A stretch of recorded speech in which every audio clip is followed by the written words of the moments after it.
story's a way for the game to take on a greater meaning.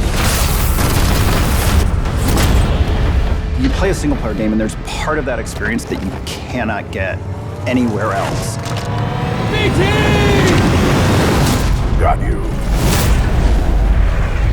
The universe of Titanfall 2 takes place around 5 years after the events of Titanfall 1. The militia have actually taken over 25% of the frontier. They're taking it back. They're taking their freedom back. And in that process, the militia's discovered this mysterious planet Typhon, and they don't really know what's going on there. Kuben Glisk is actually back, and he is working for the IMC as a mercenary. As a player, you'll have to face off a lot of mercenary threats, indigenous threats, as well as IMC threats. And if you can survive that, maybe you can save the frontier. Technically, I'm not supposed to be training you, but in you I see potential. Jack Cooper is an enlisted rifleman who wants to be a pilot. At first, he's getting unofficially trained by his mentor, Captain Lastimosa.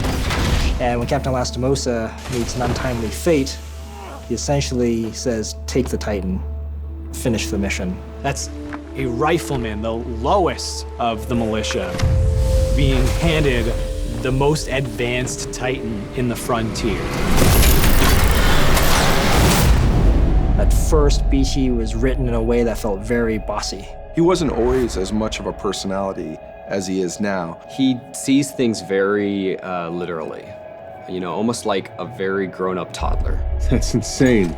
I'm incapable of insanity, pilot. BT is very carefully built to express. We didn't want it to be eyebrows, you know, like really obvious surprise and anger, but we wanted something, and just having a little bit of blinking in there. His eye just sort of tracks with you, and he kind of looks at you, and he emotes quite interestingly. Focusing a little warmth in his cold roboticness. This Titan weapon is an advanced design. I am 50% in love. The bond between Jack and BT was one of those aha moments in development. That relationship brought to light this sense of interdependence between the two that previously wasn't there. Definitely the big tool we lean on to strengthen this bond is our conversation system. This is an interesting way to let the player speak to BT and respond to the situation, or not, if they choose. I would accompany you, but unfortunately my chassis will not fit through the door.